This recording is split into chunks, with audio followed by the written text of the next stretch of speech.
तो महाकुंभ की महा कवरेज के लिए एनडीटीवी की टीम लगातार प्रयागराज में बनी हुई है और इस सफर पर एनडीटीवी संवाददाता राहुल भारद्वाज पहुंचे प्रयागराज के मशहूर इंडियन कॉफी हाउस, जहां पर इलाहाबाद के लोकप्रिय लंतरानी अंदाज में वैचारिक महफिल जमी।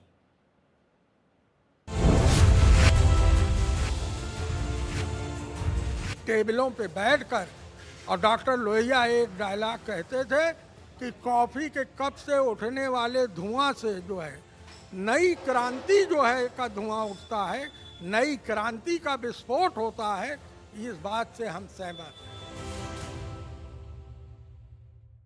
तो अभी ये कॉफी हाउस, हालांकि हमेशा इसमें आना जाना लगा रहता है, लेकिन अभी मैं आया तो खाली था और अचानक से कुर्सियों की आवाजें आनी शुरू हो गई और फिर ये सारे चेहरे आपको एक साथ एकदम से फिर से बैठ गए, फिर से जम गई है महफिल। सर, एक पॉलिटिकल जो है मैं थॉट आपको दे दे रहा हूँ कि कॉफी हाउस को महज जो है बकैती या लंतरानी का ही अड्डा मत समझ, है ना।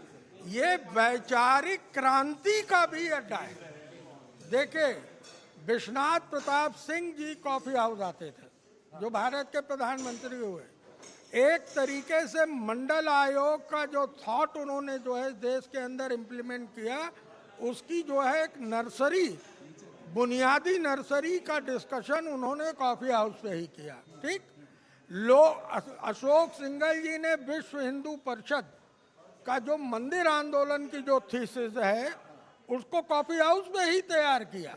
जमुना जी की गहराई और गंगा जी की लहर, दोनों का रुतबा यहाँ नजर आता है। राजनीति सीखने की जो मर्म है, जो राजनीति का बीज बोया जाता है, वो कॉफी हाउस की संगत, बड़े लोगों की संगत, जिनको ये कह सकते हैं कि मेरी फटी टोपियों पे तंज न कर, मेरे ताज अजायब घरों में रखें। भले वो कुछ न बन पाएं, लेकिन हीरे को तराशने का काम यहाँ जरूर होता है। क्या कहेंगे जरा कुंभ को लेकर के, उस समागम को लेकर? देखिए, इलाहाबाद के लिए बड़ा स्पेशल इलाहाबाद जो अपना भारत के मानचित्र पे एक विशिष्ट स्थान रखता है, और इलाहाबाद बुद्धिजीवियों का, साहित्यकारों का, कलाकारों का, प्रधानमंत्रियों का, विधि के विद्वानों का और बहुत बड़ा ये संगम है।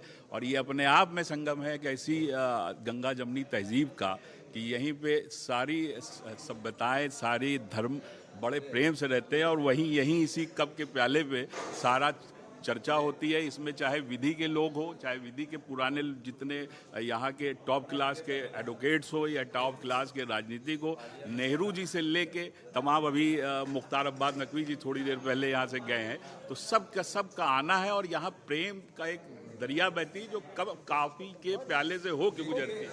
नहीं, और एक समय जैसा कि नकवी जी बता रहे थे कि जवाहरलाल नेहरू यहाँ से रिप्रेजेंट करते थे इलाहाबाद को। अमिताभ बच्चन का भी बहुत करीबी संबंध रहा है, जो उनका एक छोटा कार्यकाल रहा राजनीति में। अमिताभ बच्चन का भी डायरेक्ट लिंक है इलाहाबाद से। और एक समय भारतीय राजनीति की दिशा और दशा पर इलाहाबाद में लोग क्या सोचते हैं, नेता क्या सोचते हैं, यहाँ पर क्या पॉलिटिकल डिस्कोर्स है, इसका बहुत असर होता था। आवाज़ दिल्ली तक जाती थी। और आप देखिए, यहाँ पर मैं 23-24 साल से पार्लियामेंट कवर कर रहा हूँ। मैंने किसी भी शहर में इस तरह पार्लियामेंट वाले ये कटलरी सेट नहीं देखे, पर इसका एक ऐतिहासिकता है। देखिए, एक ऐतिहासिक जुड़ाव है इसका भारतीय राजनीति से। इलाहाबाद उजालों का शहर है, इलाहाबाद आरंभ है।